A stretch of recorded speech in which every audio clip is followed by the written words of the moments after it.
Todavía puedo sentir el ardor de la saliva de mi hijo en mi rostro y el empujón que me lanzó contra la pared de la casa que construí con mis propias manos. «Lárgate, viejo miserable. Esta ya no es tu casa», fueron las palabras que Raúl me escupió junto con su desprecio. Yo, Francisco Jiménez, a mis 65 años, jamás imaginé que terminaría en la calle por culpa de mi propio hijo.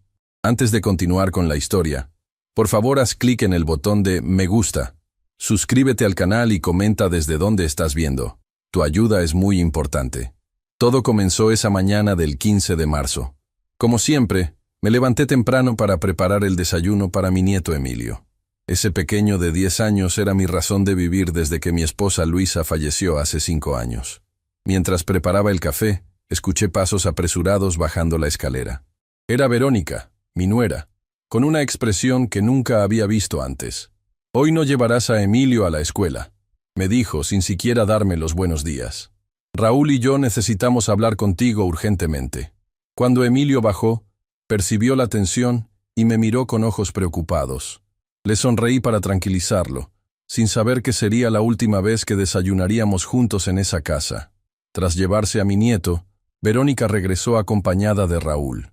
Mi hijo de 40 años, que solía ser un niño risueño, ahora tenía el rostro endurecido por años de resentimiento que yo ni siquiera sabía que existían.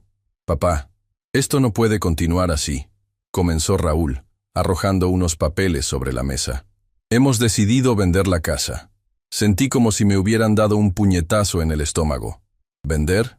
Esta casa la construí yo, con el sudor de 40 años trabajando como contador. ¿De qué estás hablando? Ya revisamos los documentos, intervino Verónica. La mitad de la propiedad le corresponde a Raúl por herencia de su madre. Y necesitamos el dinero. Fue entonces cuando descubrí la terrible verdad. Mi hijo había perdido su trabajo como gerente hace más de 8 meses, pero seguía saliendo cada mañana con su traje, fingiendo que todo estaba bien. En realidad, él y Verónica habían acumulado deudas enormes por apuestas y un estilo de vida que no podían mantener. Mientras tanto, yo había estado pagando la mayoría de los gastos de la casa, incluida la escuela privada de Emilio. Si necesitaban ayuda, ¿por qué no me lo dijeron? Soy tu padre, Raúl. ¿Ayuda? Lo que necesitamos es tu dinero, no tus consejos, respondió con frialdad. Sabemos que tienes casi 2 millones de pesos en tu cuenta de jubilación. El shock me dejó sin palabras. Habían estado revisando mis documentos privados, mis estados de cuenta. La invasión a mi privacidad era solo el comienzo de su traición. Ese dinero es para mi vejez y para el futuro de Emilio, logré decir. Emilio es nuestro hijo, gritó Verónica. Nosotros decidimos sobre su futuro. Intenté mantener la calma y buscar una solución razonable. Les propuse un préstamo, incluso ofrecí ayudarles a encontrar trabajo, pero ellos ya habían tomado una decisión. Querían todo. No vamos a esperar a que te mueras para heredar lo que nos corresponde, sentenció Raúl con una crueldad que jamás había visto en él. Ya contactamos a un agente inmobiliario. Tienes 3 días para sacar tus cosas. Me levanté indignado. No pueden hacer esto. La ley me protege. Esta casa. No pude terminar. Raúl se levantó violentamente, derribando la silla. Su rostro estaba rojo de ira. Las venas de su cuello palpitaban. Se acercó hasta quedar a centímetros de mí. ¿La ley? ¿Crees que no pensamos en eso? Tengo esto. Sacó un documento. Una carta donde renuncias a tus derechos sobre la propiedad. Yo nunca firmé eso, respondí horrorizado al ver una firma que se parecía a la mía. ¿Quieres ir a juicio? ¿Cuántos años te quedan de vida? 5. 10 si tienes suerte. No tienes el tiempo ni el dinero para pelear contra nosotros. Fue entonces cuando intenté salir para buscar ayuda, pero Raúl me bloqueó el paso. El empujón que me dio me hizo tambalear. Caí contra la pared donde colgaban las fotos familiares. Varias se estrellaron en el suelo. «Esta casa ya no es tuya», gritó, y entonces ocurrió lo impensable. Me escupió directamente en la cara. El tiempo pareció detenerse. La saliva escurría por mi mejilla mientras veía a este extraño que alguna vez cargué en mis brazos. Verónica observaba la escena con una sonrisa apenas disimulada.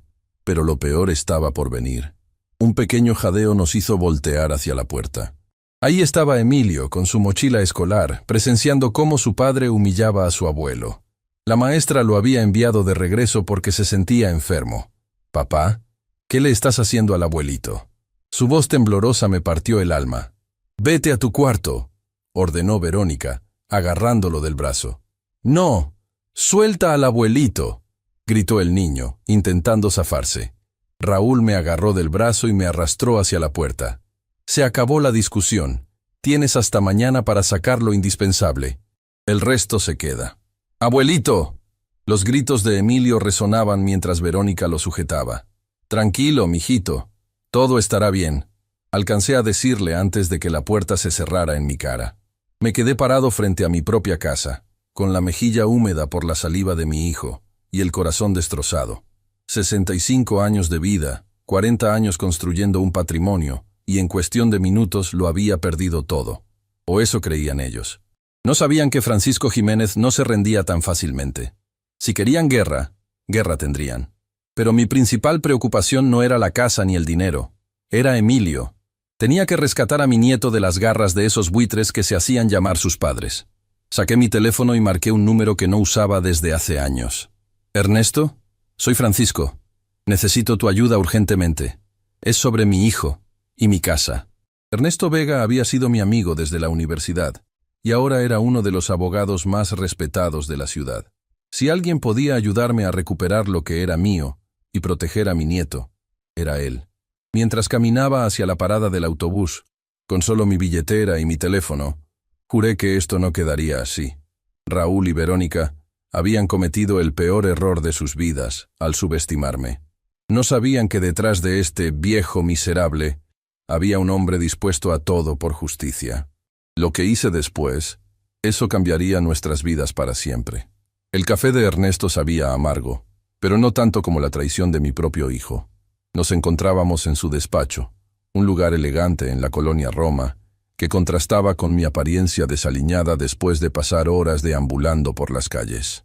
«Déjame ver si entendí, Francisco», dijo Ernesto mientras revisaba las pocas pruebas que tenía conmigo. «¿Dices que Raúl falsificó tu firma en una cesión de derechos?» «Estoy seguro. Jamás firmaría algo así». Ernesto se quitó los lentes y me miró directamente. En 40 años de amistad, nunca lo había visto tan serio. «Esto es grave, Francisco.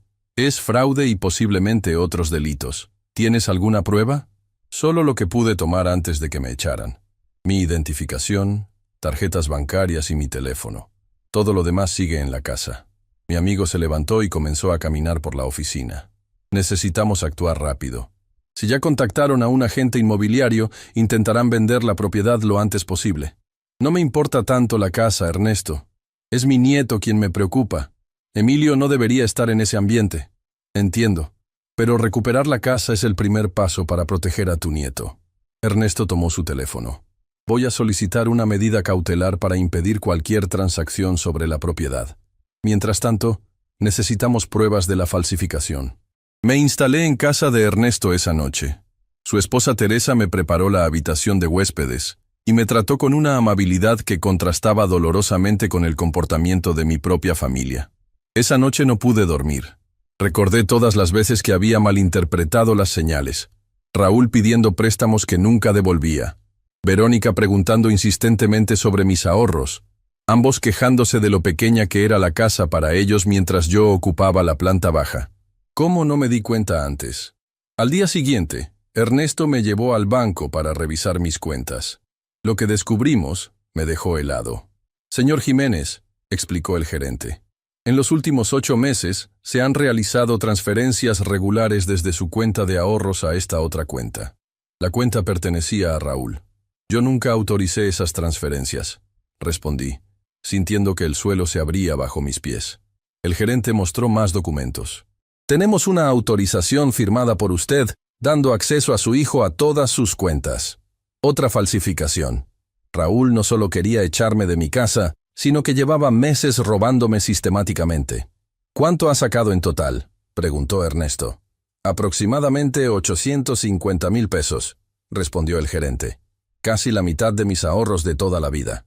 Necesitamos cancelar esa autorización inmediatamente y presentar una denuncia por fraude», indicó Ernesto. Mientras salíamos del banco, mi teléfono sonó. Era un número desconocido. «¿Abuelo?». La voz de Emilio me hizo detenerme en seco. Estoy usando el teléfono de mi amigo Sebastián. ¿Estás bien? Papá dice que te fuiste de viaje. El nudo en mi garganta apenas me dejaba hablar. Estoy bien, mijito. Solo resolviendo unos asuntos. Papá y mamá estaban gritando anoche. Escuché que van a vender la casa. ¿Es verdad? No te preocupes por eso ahora. ¿Tú cómo estás? Te extraño, abuelo. Nadie me prepara el desayuno como tú. Su voz inocente me destrozó por dentro. Yo también te extraño, Emilio. Tengo que colgar. Mamá va a recogerme. ¿Vendrás pronto? Más pronto de lo que imaginas. Prometí. Al colgar, Ernesto notó mi angustia. Vamos a recuperar a tu nieto, Francisco. Pero necesitamos hacer las cosas correctamente. Esa tarde acudimos al Ministerio Público para presentar la denuncia por fraude, falsificación de documentos y robo. El proceso fue lento y tedioso, pero Ernesto conocía a mucha gente. Gracias a sus contactos, logramos que tomaran en serio nuestra denuncia. El problema, explicó mientras salíamos, es que esto puede tardar semanas o incluso meses. La justicia en México no es precisamente rápida. No tenemos tanto tiempo. Si venden la casa, por eso solicité la medida cautelar. Pero hay otra cosa que me preocupa: el bienestar de Emilio. Si Raúl y Verónica son capaces de esto contigo, ¿qué clase de ambiente está viviendo el niño? Nunca había considerado esa posibilidad. Raúl siempre fue un padre distante, pero nunca violento, al menos que yo supiera. Sin embargo, las deudas y la desesperación cambian a las personas. ¿Qué sugieres? Necesitamos documentar todo. Si podemos probar que el ambiente familiar es nocivo para el menor, podríamos solicitar la custodia temporal. La idea de separar a Emilio de sus padres me parecía extrema, pero después de lo que habían hecho, ya no sabía qué esperar de ellos. Esa noche recibí una llamada de un vecino, don Javier, que vivía frente a mi casa. Don Francisco, algo raro está pasando. Han entrado y salido personas de su casa todo el día. Están sacando muebles. Mi corazón se aceleró. ¿Muebles? ¿Qué tipo de muebles? Los suyos, creo. Su sillón reclinable, su televisor. Hasta vi que sacaban cuadros y fotos familiares. Estaban deshaciéndose de mis pertenencias. La rabia me invadió. ¿Y mi nieto? ¿Ha visto a Emilio?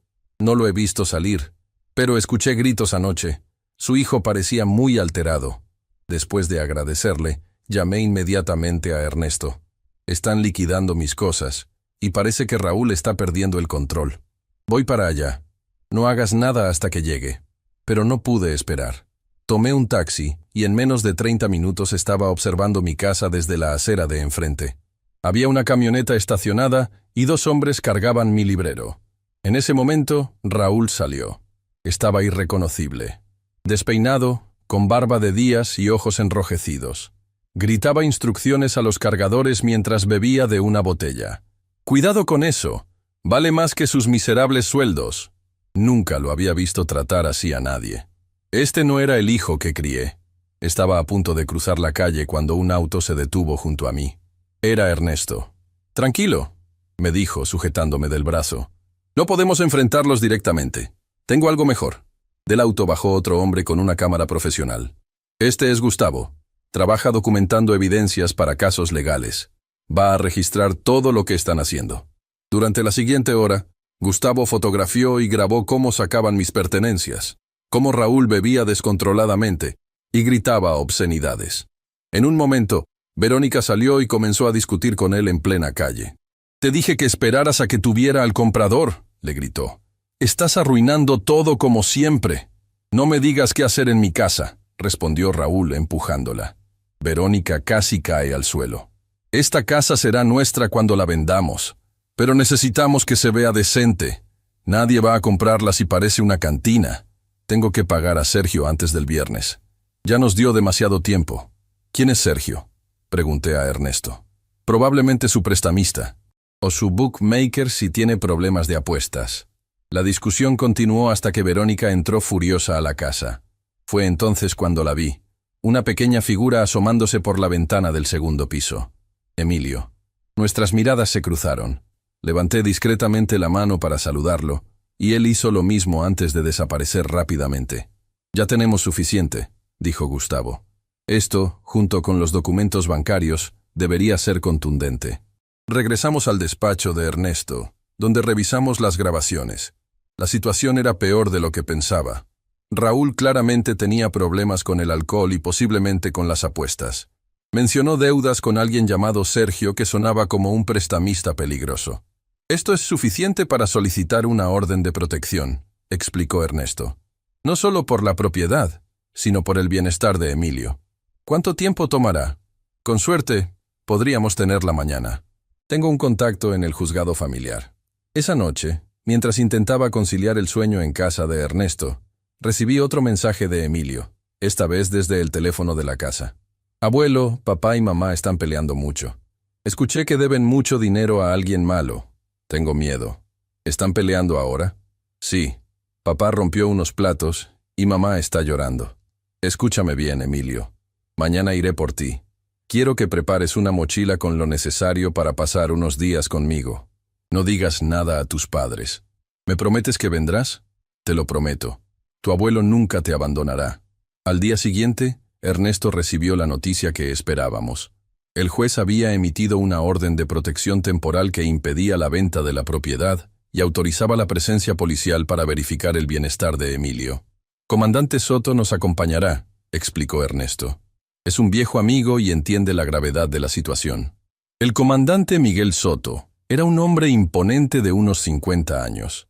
Nos encontramos con él y dos oficiales más cerca de mi casa. Señor Jiménez, comprendo su preocupación, dijo el comandante.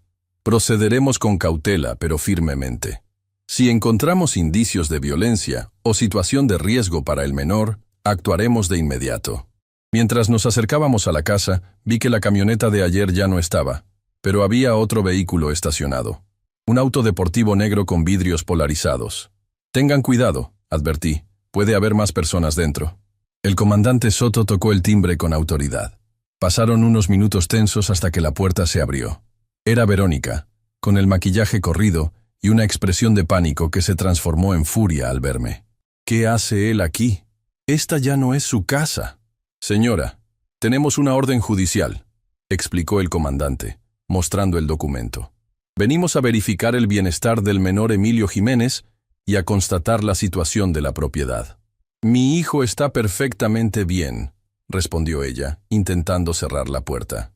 El comandante lo impidió con firmeza. Esto no es una visita social, señora. Es una diligencia oficial. Si no coopera, podría enfrentar cargos por obstrucción. En ese momento, escuchamos un estruendo dentro de la casa, seguido por gritos. El comandante hizo una señal a sus oficiales, quienes entraron inmediatamente. Lo que encontramos dentro me dejó paralizado. Mi sala, antes impecable, estaba destrozada. Había botellas vacías por todas partes, muebles volteados y, en medio de todo, Raúl discutiendo acaloradamente con un hombre corpulento vestido de negro.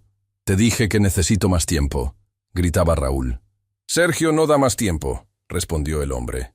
«O pagas hoy, o las consecuencias serán peores». Al vernos entrar, ambos se congelaron. El comandante Soto evaluó la situación rápidamente. «Policía», anunció. «¿Qué está sucediendo aquí?» El hombre de negro intentó escabullirse, pero uno de los oficiales lo detuvo. Raúl, al verme, se lanzó hacia mí con los puños cerrados. «Tú, todo esto es tu culpa». Los oficiales lo sujetaron antes de que pudiera alcanzarme. «¡Emilio!», grité, recordando de pronto a mi nieto. «¿Dónde está Emilio?». Subí las escaleras corriendo seguido por Ernesto. Encontré a mi nieto escondido en su armario, abrazando su mochila, con lágrimas en los ojos. «Abuelo», susurró al verme, «viniste como lo prometiste». Lo abracé con todas mis fuerzas. «Claro que sí, mijito. Tu abuelo siempre cumple sus promesas». Cuando bajamos, la situación se había calmado un poco. El hombre de negro estaba esposado y siendo interrogado por un oficial, mientras el comandante Soto hablaba con Raúl y Verónica. «Señor Jiménez», me llamó el comandante, «dadas las circunstancias, consideramos que existe un riesgo para el menor. Según la orden judicial, usted tiene autorización para llevarse a su nieto temporalmente». Raúl, más sobrio tras el shock, me miró con ojos llenos de odio. «Esto no ha terminado, papá. Esta sigue siendo mi casa». «Te equivocas, hijo», respondí con calma. «Esta casa la construí yo para una familia, no para un nido de víboras. Y lo que hiciste ayer, escupirme en la cara frente a tu propio hijo, eso nunca lo olvidaré. Tomé a Emilio de la mano y salimos de la casa, dejando atrás el caos que mi hijo había creado. El niño me miró con sus grandes ojos marrones. ¿A dónde vamos ahora, abuelo? A un lugar seguro, por ahora. Pero te prometo que pronto volveremos a casa. Lo que no le dije a Emilio es que la batalla apenas comenzaba. El hombre que encontramos no era un simple cobrador. Según explicó el comandante Soto después, Sergio era un conocido prestamista ilegal vinculado con apuestas clandestinas. Y lo que Raúl le debía no era cualquier cantidad. Mientras nos alejábamos en el auto de Ernesto, miré por última vez mi casa. Juré que recuperaría lo que era mío, no por orgullo ni por venganza, sino por el futuro de Emilio. Mi hijo había elegido su camino de destrucción, pero yo no permitiría que arrastrara a mi nieto con él. Lo que hice después cambiaría nuestras vidas para siempre. Y Raúl aprendería que la traición tiene un precio muy alto. El pequeño departamento que Ernesto consiguió para nosotros no era lujoso, pero al menos era seguro. Ubicado en un complejo residencial con vigilancia a las 24 horas, nos proporcionaba la tranquilidad que tanto necesitábamos. Emilio dormía profundamente en la habitación mientras yo preparaba café en la cocina. 3 días habían pasado desde que lo saqué de mi casa. ¿Abuelo? La voz somnolienta de Emilio me sorprendió. ¿Ya es hora de ir a la escuela? No, mijito. Hoy no irás a la escuela. ¿Recuerdas que el comandante Soto dijo que esperáramos unos días? Emilio asintió, frotándose los ojos. A sus 10 años entendía más de lo que yo quisiera. Se sentó a la mesa mientras le servía un vaso de leche y pan dulce que había comprado la tarde anterior. ¿Mis papás están muy enojados conmigo por venirme contigo? La pregunta me partió el corazón. No, Emilio. Esto no es tu culpa. Son cosas de adultos que debemos resolver. Escuché cuando papá le gritaba a mamá que había perdido mucho dinero en el casino. ¿Qué es un casino, abuelo? Así que mis sospechas eran ciertas. Raúl tenía problemas con el juego. Es un lugar donde la gente apuesta dinero, Emilio, y casi siempre termina perdiéndolo. ¿Como cuando pierdes en los videojuegos? Sonreí ante su inocencia. Algo así, pero con dinero real, y eso puede causar muchos problemas. El timbre interrumpió nuestra conversación. A través de la mirilla vi a Ernesto acompañado del comandante Soto. Al abrir noté sus expresiones serias. «Buenos días, Francisco», saludó Ernesto. «El comandante tiene información importante». Emilio, curioso como siempre, se acercó a la puerta. «Hola, pequeño», lo saludó el comandante con una sonrisa que contradecía su expresión preocupada. «¿Te importaría ver un poco de televisión mientras hablamos con tu abuelo?» Una vez que Emilio estaba distraído con los dibujos animados, nos sentamos en la pequeña mesa de la cocina. «Tenemos 2 noticias», comenzó el comandante. Primero, el hombre que encontramos en su casa, el cobrador de Sergio, tenía una orden de aprehensión pendiente. Lo estamos investigando y está proporcionando información valiosa. ¿Sobre Raúl? Sobre toda la operación. Su hijo debe aproximadamente 1,2 millones de pesos a una red de prestamistas ilegales vinculados con casinos clandestinos. Han estado presionándolo para que pague, y parece que la venta de su casa era su última esperanza. Me hundí en la silla. La situación era peor de lo que imaginaba. ¿Y la segunda noticia?, preguntó Ernesto. El comandante sacó su teléfono y me mostró una foto que me dejó helado. Mi casa con todas las ventanas cubiertas con tablas de madera. Esto fue ayer. Al parecer, después de nuestra visita, Raúl entró en crisis. Destruyó parte del mobiliario y luego abandonó la propiedad. Hemos intentado localizarlo, pero parece que tanto él como su esposa han desaparecido. ¿Desaparecido? ¿Cómo que desaparecido? Los vecinos reportan que salieron con maletas la noche anterior. Un taxi los recogió y no han regresado. La casa está completamente cerrada. Pensé en todas mis pertenencias, los recuerdos de mi vida con Luisa, los álbumes familiares que aún quedaban dentro. Necesito entrar a mi casa. Eso es posible, respondió el comandante. La orden judicial nos permite asegurar la propiedad dado el abandono y las circunstancias. Podemos ir hoy mismo si lo desea. Miré hacia la sala donde Emilio veía televisión, ajeno a la gravedad de la situación. ¿Qué pasará con él cuando encuentren a sus padres? El comandante intercambió una mirada con Ernesto.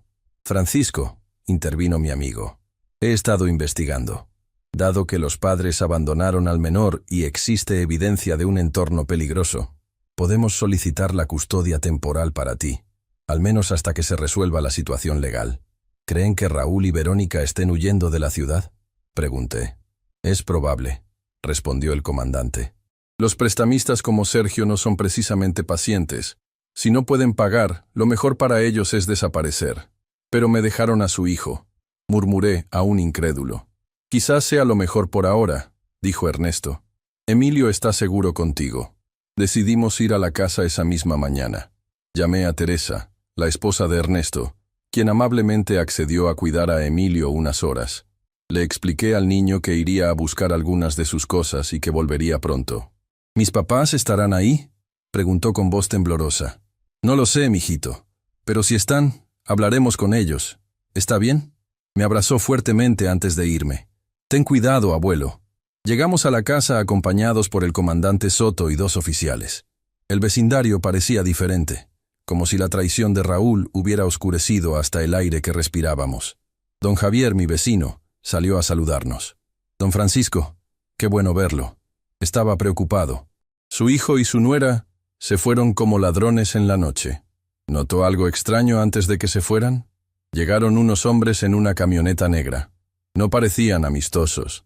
Estuvieron dentro como 1 hora y luego se fueron. Después de eso, su hijo y su nuera salieron con maletas y se fueron en un taxi. El comandante tomó nota de esta información mientras uno de los oficiales forzaba la entrada, ya que las cerraduras habían sido cambiadas. Lo que encontramos dentro me dejó sin palabras. Mi hermosa casa, construida con tanto esfuerzo, estaba irreconocible. Muebles destrozados, paredes con agujeros, vidrios rotos. Parecía que un huracán había pasado por allí. «Santo Dios», murmuró Ernesto. Caminé por lo que quedaba de mi sala, pisando fragmentos de lo que alguna vez fueron mis recuerdos. Las fotos familiares estaban hechas añicos, los libros desgarrados. En la cocina, la destrucción continuaba. Platos rotos, electrodomésticos destrozados. «Parece que buscaban algo», observó el comandante, señalando cómo los cajones habían sido vaciados y volteados. Subí al 2º piso, donde vivía mi hijo con su familia. La habitación principal estaba saqueada, el colchón acuchillado y el contenido del armario esparcido por todas partes. Pero lo que más me impactó fue la habitación de Emilio. A diferencia del resto de la casa, estaba casi intacta. Sus juguetes, su ropa, sus libros escolares, todo seguía en su lugar. Como si los destructores hubieran respetado el espacio de un niño inocente. En su escritorio encontré algo que me heló la sangre. Un dibujo reciente donde aparecíamos Emilio y yo frente a la casa, mientras 2 figuras oscuras nos observaban desde lejos. Había escrito con su letra infantil: «Abuelo, te extraño. Por favor, vuelve pronto». Lo guardé en mi bolsillo. Ese dibujo significaba más para mí que toda la casa. «Francisco», me llamó Ernesto desde la puerta. «Encontramos algo que deberías ver». En mi estudio, el comandante Soto había descubierto una caja fuerte oculta tras un cuadro. Estaba abierta y vacía. «¿Qué guardaba aquí?», preguntó. «Documentos importantes, escrituras, pólizas de seguro, algunos ahorros en efectivo». «¿Los papeles de la casa también?». «No. Esos están en una caja de seguridad en el banco». El comandante pareció aliviado.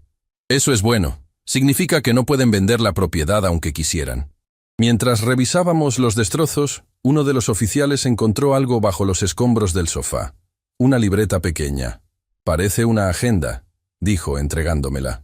Al hojearla, reconocí la letra de Raúl. Eran anotaciones de cantidades, fechas y nombres. Algunas entradas tenían símbolos extraños, como claves. «Esto podría ser un registro de sus deudas», comentó el comandante, examinando la libreta. «Y estos nombres, algunos los reconozco. Son operadores de casinos clandestinos». Entre las anotaciones, encontré algo que me llamó la atención. «Perdonado por SM a cambio de servicios. 300.000. La fecha era de hace 2 meses. «¿SM? ¿Podría ser Sergio Méndez?», preguntó el comandante, más para sí mismo que para nosotros. «¿Quién es Sergio Méndez?», pregunté. «Un nombre grande en el mundo del juego ilegal. Si su hijo estaba involucrado con él, la situación es más grave de lo que pensábamos». Después de recoger lo poco que quedaba útil, incluidas algunas pertenencias de Emilio, regresamos al departamento temporal. Teresa había preparado comida y Emilio parecía más animado. «¿Cómo está la casa, abuelo?», preguntó mientras comíamos. «Necesita algunas reparaciones», respondí, intentando sonreír. «Pero pronto estará como nueva». «¿Y mis cosas?». «Traje algunas. El resto lo buscaremos después». Ernesto y el comandante se quedaron un rato más, discutiendo los siguientes pasos en la cocina, mientras yo ayudaba a Emilio a organizar lo que habíamos traído. «Abuelo, ¿mis papás se fueron para siempre?». La pregunta surgió de repente, mientras doblábamos su ropa. Me senté junto a él en la cama. «No lo sé, Emilio. A veces los adultos cometen errores y necesitan tiempo para arreglarlos. Como cuando rompo algo y me escondo para no meterme en problemas». Sonreí ante su comparación inocente. «Algo así, pero los problemas de los adultos son más complicados. ¿Tú también te irás?». Lo abracé con fuerza. «Nunca, mijito. Tu abuelo siempre estará contigo». Esa noche, después de acostar a Emilio, regresé a la cocina donde Ernesto y el comandante seguían hablando en voz baja. «Tenemos que considerar todas las posibilidades», decía el comandante. «Si Raúl está trabajando para Sergio Méndez a cambio de perdonarle parte de la deuda, podría estar involucrado en actividades muy peligrosas». «¿Qué tipo de actividades?», pregunté uniéndome a la conversación. El comandante dudó antes de responder. «Sergio no solo maneja casinos ilegales, también está involucrado en lavado de dinero, tráfico de influencias, incluso hay rumores sobre tráfico de personas». Un escalofrío recorrió mi espalda. «¿Creen que mi hijo podría estar involucrado en algo así?». «No lo sabemos», respondió honestamente. «Pero la anotación en su agenda sugiere que accedió a hacer servicios para Méndez a cambio de reducir su deuda». «¿Y Verónica?». «Es probable que esté con él. Por lo que hemos visto, ella era igual de responsable por las deudas y el fraude contra usted». Me dejé caer en una silla, abrumado. ¿Qué pasará con Emilio si sus padres están involucrados en algo ilegal? Ernesto puso una mano en mi hombro. «Por eso estamos solicitando la custodia temporal para ti. El juez evaluará el caso la próxima semana. Mientras tanto», intervino el comandante, «continuaremos buscándolos. Y también seguiremos investigando a Sergio Méndez. Esta podría ser la oportunidad que hemos estado esperando para desmantelar su organización». Después de que se fueron, me quedé solo con mis pensamientos. La casa destruida, mi hijo desaparecido, posiblemente involucrado en actividades criminales, y mi nieto confundido y asustado. ¿Cómo habíamos llegado a esto? Revisé nuevamente la agenda de Raúl. Entre las anotaciones crípticas y los números, encontré una dirección. Bodega SM, AVE Industrial, 42, Zona Este. Junto a ella había una fecha, el próximo viernes. Mi instinto me decía que ahí encontraría respuestas, pero también sabía que sería peligroso investigar por mi cuenta. La madrugada siguiente, mientras Emilio dormía, recibí un mensaje de texto de un número desconocido. «Papá, necesito verte. Solo, sin policías. Puedo explicarlo todo. Por el bien de Emilio, ven mañana a las 3 p.m. al café del Parque Central. Raúl». El primer impulso fue llamar al comandante Soto, pero algo me detuvo. Si Raúl estaba en problemas graves, quizás esta era mi oportunidad de ayudarlo a salir, por el bien de Emilio. Decidí responder. «Estaré ahí». Durante el desayuno, Emilio notó mi preocupación. «¿Estás triste, abuelo?». «No, mijito. Solo pensativo». «¿Es por mis papás?». «En parte. Mañana veré a tu papá». Sus ojos se iluminaron. «¿Puedo ir contigo?». «No, esta vez. Primero necesito hablar con él a solas. Cosas de adultos». «¿Le vas a gritar como él te gritó a ti?». Me sorprendió su pregunta. «No, Emilio. Cuando las personas se gritan no se escuchan. Y yo quiero escuchar lo que tu papá tiene que decir. Mamá dice que ya no quieres a papá porque te hizo cosas malas. El amor de un padre nunca termina, Emilio, aunque a veces estemos enojados o decepcionados. Tu papá siempre será mi hijo, así como tú siempre serás el suyo». Esa tarde, mientras Emilio dibujaba en la mesa, llamé a Ernesto para contarle sobre el mensaje de Raúl. «Es una locura ir solo», me advirtió. «Podría ser una trampa». «Es mi hijo, Ernesto. Tengo que intentarlo. Al menos deja que el comandante Soto lo sepa. Pueden vigilar a distancia. Si Raúl ve policías, se asustará y huirá. Necesito que confíe en mí. Después de mucho insistir, Ernesto accedió a acompañarme, pero esperaría en un auto a distancia. Si no salgo en 30 minutos, llamas al comandante, le indiqué. Esa noche no pude dormir. Miles de preguntas daban vueltas en mi cabeza. ¿Realmente Raúl quería arreglar las cosas o era una trampa? ¿Estaría dispuesto a asumir su responsabilidad o solo buscaba más dinero? ¿Dónde encajaba Verónica en todo esto?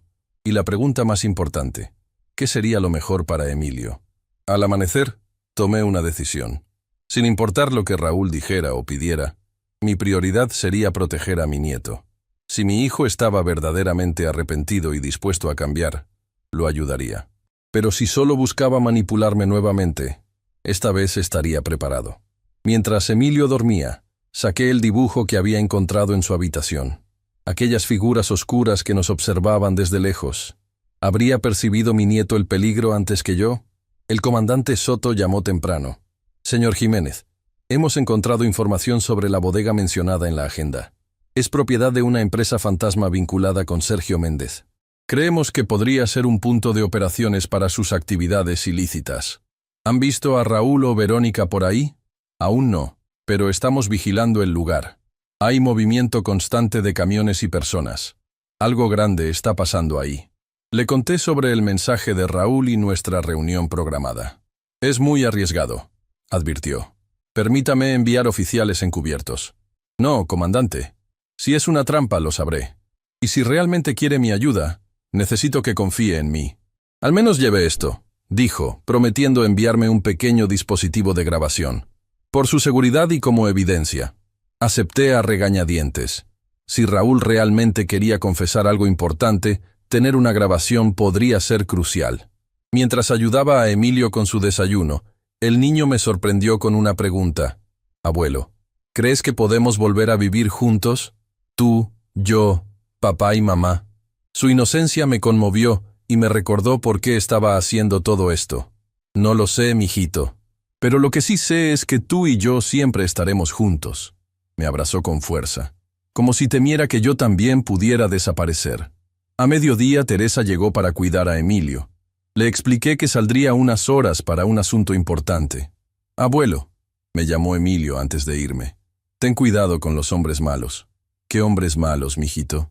Los que venían a casa a buscar a papá, los que lo hacían llorar cuando creía que nadie lo veía. Sus palabras me dejaron pensando. Tal vez Raúl no era solo un villano en esta historia. Tal vez también era una víctima atrapada en algo más grande que él. Mientras me dirigía al café para encontrarme con mi hijo, no sabía que estaba a punto de descubrir una verdad que cambiaría todo lo que creía saber sobre esta pesadilla. Lo que ocurrió después en ese café, eso me obligaría a tomar la decisión más difícil de mi vida. El café del Parque Central estaba casi vacío a las 3 de la tarde. Me senté en una mesa al fondo, con vista a la entrada, tal como había acordado con Ernesto. Desde mi posición podía ver su auto estacionado a una distancia prudente. El dispositivo de grabación que me había proporcionado el comandante Soto descansaba en el bolsillo de mi camisa, discreto pero funcionando. Pasaron 15 minutos y Raúl no aparecía. Comenzaba a pensar que todo había sido una trampa, o que se había arrepentido, cuando una figura encapuchada entró al café. No era Raúl, sino Verónica. Se acercó rápidamente, mirando nerviosamente sobre su hombro. Don Francisco, susurró sentándose frente a mí. Tenía el rostro demacrado, ojeras profundas y le temblaban las manos. Raúl no pudo venir. Lo están vigilando. ¿Quiénes? Los hombres de Sergio. Nos tienen atrapados. Su voz se quebró. Raúl quería pedirle perdón, pero yo le dije que era demasiado tarde. Después de lo que le hicimos. ¿Dónde está mi hijo? En la bodega. La dirección que encontró en la agenda. Parecía sorprendida de que yo supiera sobre eso. Están obligándolo a trabajar para ellos. Si no obedece, se cubrió el rostro con las manos. ¿Por qué viniste tú y no él? Porque Sergio me envió. Quiere hacer un trato con usted. El corazón me dio un vuelco. ¿Qué clase de trato? Raúl les debe más de 1 millón de pesos. Ya no se trata solo de deudas de juego. Nosotros tomamos dinero prestado para inversiones que salieron mal. Luego más préstamos para cubrir los primeros. Fue una espiral. ¿Y yo qué tengo que ver? Sergio sabe todo sobre usted. Sabe de su casa, de sus ahorros incluso de la custodia temporal de Emilio. Quiere que usted pague la deuda de Raúl. ¿O qué? Verónica levantó la mirada, con ojos llenos de terror. O Raúl no volverá a ver la luz del día. La frialdad con que lo dijo me heló la sangre. Esta no era una simple amenaza, era una sentencia de muerte. ¿Cómo sé que no es otra de sus mentiras? Tú y Raúl me han engañado antes. Verónica sacó su teléfono y me mostró un video. En él, Raúl estaba sentado en una silla, con el rostro golpeado, sosteniendo un periódico del día anterior. «Papá, por favor», decía con voz temblorosa, «haz lo que te pidan. No es por mí, es por Emilio. Ellos saben dónde está». Sentí que el suelo se abría bajo mis pies. No solo me estaban extorsionando a mí, sino que amenazaban a mi nieto. «¿Cuánto tiempo tengo?» «Hasta mañana al mediodía. Quieren que lleve el dinero a la bodega. Solo usted, sin policía. ¿Y si no lo hago?» Verónica me miró con ojos muertos. «Entonces yo seré la próxima en ese video. Y después...» Dejó la frase inconclusa, pero el mensaje era claro. Cuando se levantó para irse, la detuve del brazo. «Una cosa más. ¿Fue idea tuya o de Raúl expulsarme de mi propia casa?» «Fue mía», confesó sin mirarme a los ojos. Raúl estaba desesperado, pero no quería hacerle eso. Yo lo convencí. Le dije que era la única salida. ¿Y escupirme en la cara? Eso fue porque le dije que usted me había faltado al respeto, que había intentado... Ya sabe, era mentira, pero necesitaba que Raúl lo odiara lo suficiente para echarlo. La solté, asqueado no solo por su confesión, sino por la facilidad con que admitía sus manipulaciones. «Si realmente quieres ayudar a Raúl, hay otra manera», le dije. «Pero tendrás que confiar en mí». «¿Qué manera?» «Ven conmigo ahora. Habla con el comandante Soto. Cuéntale todo lo que sabes sobre Sergio y sus operaciones». El pánico cruzó su rostro. «No puedo. Me matarán. Te protegerán. A ti y a Raúl. Es la única salida real de esto». Verónica miró hacia la puerta, indecisa. «Tengo que pensarlo. No hay tiempo para pensar. Decídete ahora». Después de un momento que pareció eterno, asintió levemente. «Está bien. Pero prométame que intentará salvar a Raúl». «Lo intentaré. Es mi hijo después de todo». Salimos juntos del café. Ernesto, al vernos, se acercó rápidamente con el auto. Le expliqué brevemente la situación mientras Verónica se sentaba en el asiento trasero, temblando visiblemente. «Esto es mucho más grande de lo que pensábamos», murmuró Ernesto, mientras conducía hacia la comandancia. El comandante Soto nos recibió en su oficina privada. Escuchó atentamente mientras Verónica, entre lágrimas y temblores, revelaba toda la operación de Sergio Méndez. No solo se trataba de casinos clandestinos y préstamos ilegales.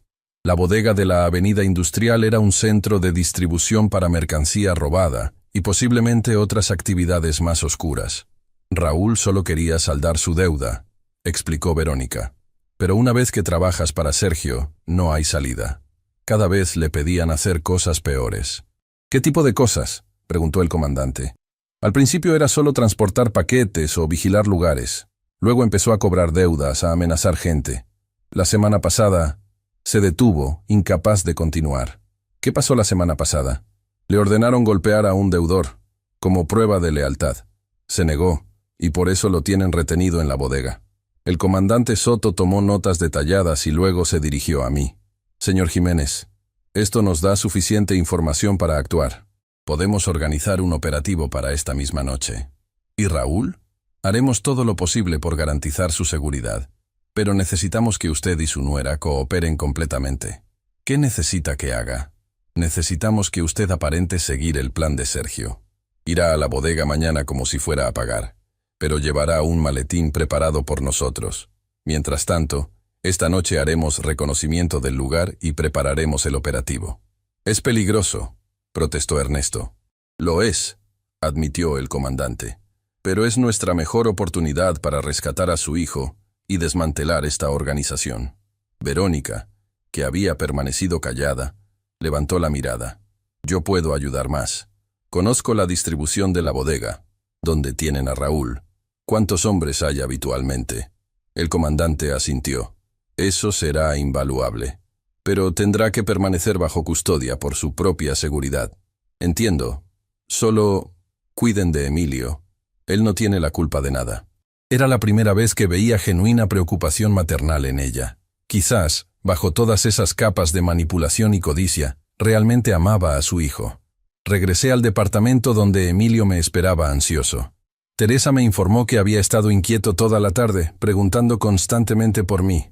«¡Abuelo!», exclamó al verme, corriendo a abrazarme. «¿Viste a papá?». «No, mijito, pero pronto lo veremos». «¿Está bien?». «Lo estará», respondí, rezando para que fuera cierto. Esa noche, después de que Emilio se durmiera, recibí la visita del comandante Soto y su equipo. Me explicaron detalladamente el plan para el día siguiente. Un agente técnico instaló un micrófono oculto en mi ropa y me enseñó cómo activarlo. «Recuerde», me instruyó el comandante. «El objetivo es mantener la conversación el tiempo suficiente para que podamos ubicar a su hijo dentro de la bodega. No intente nada heroico. Y si algo sale mal, tendremos francotiradores y equipos de asalto rodeando el lugar. Al menor indicio de peligro intervendremos». Antes de irse, me entregó un sobre. Verónica escribió esto para Emilio.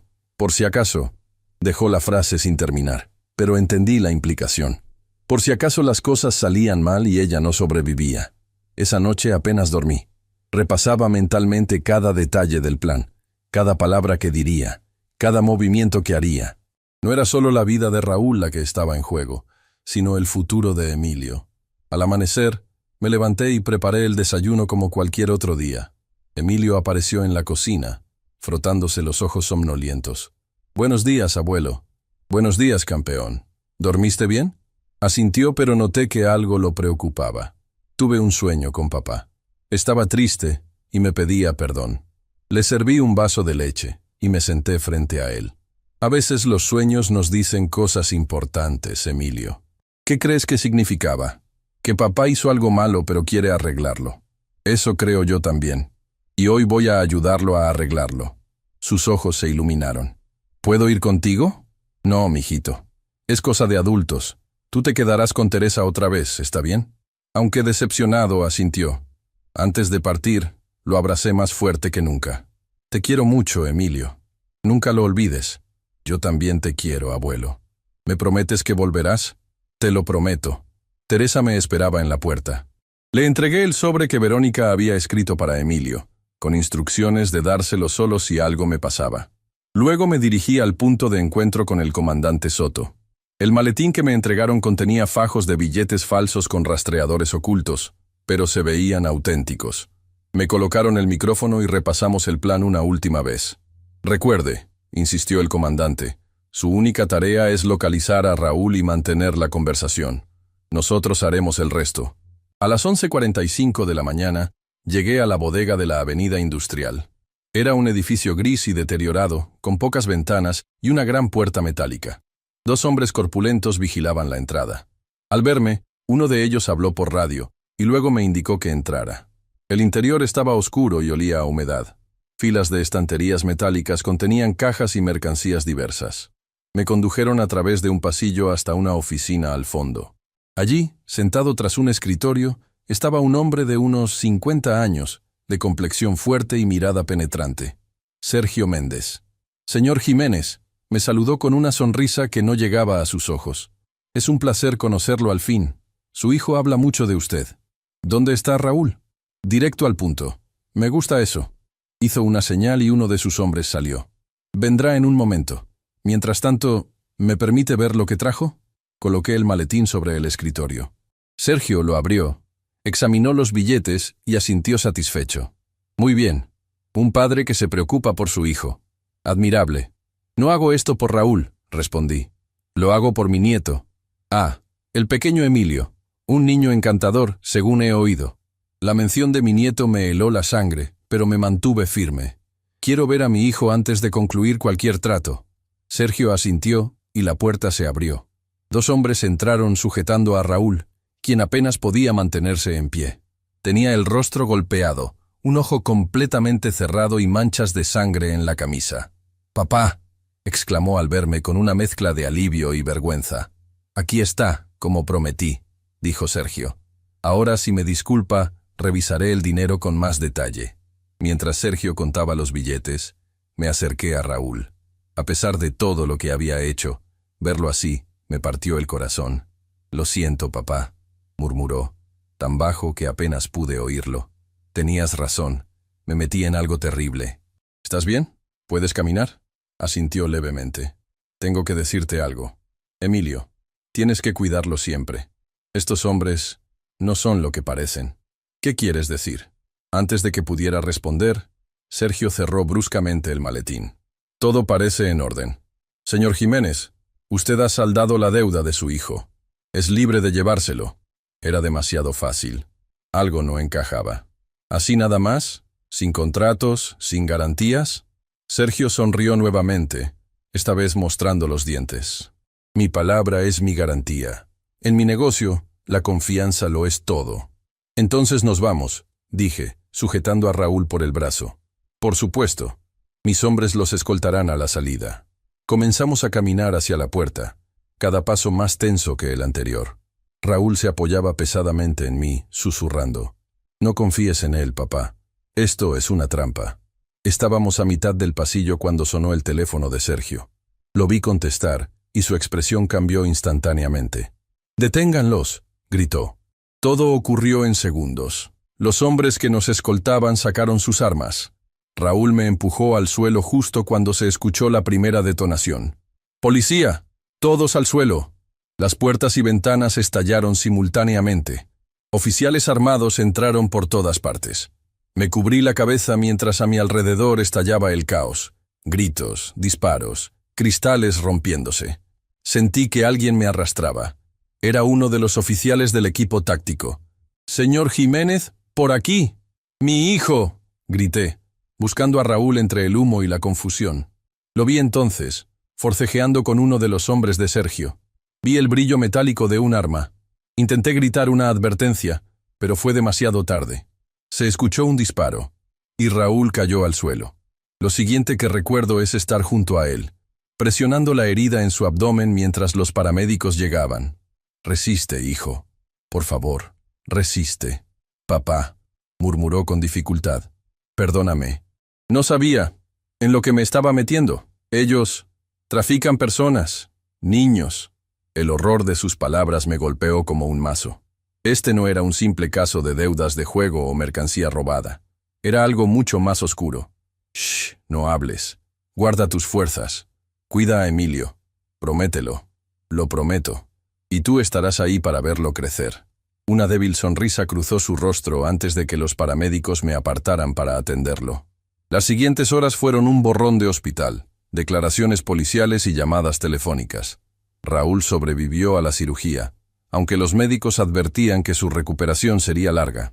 El comandante Soto me encontró en la sala de espera del hospital. «Señor Jiménez, gracias a su valor y al testimonio de su nuera, hemos desmantelado una de las operaciones criminales más grandes de la ciudad. Sergio Méndez y casi toda su organización están bajo custodia». «¿Y Verónica?». «Está cooperando plenamente. Su testimonio será crucial para el caso. A cambio, recibirá consideración en su propia situación legal». «¿Mi casa?». «Ya está asegurada. Puede regresar cuando lo desee, aunque necesitará reparaciones». Respiré profundamente, sintiendo que un peso enorme se levantaba de mis hombros. «¿Puedo ver a mi nieto ahora?». «Por supuesto. Hay un oficial esperando para llevarlo». Emilio corrió a mis brazos en cuanto entré al departamento.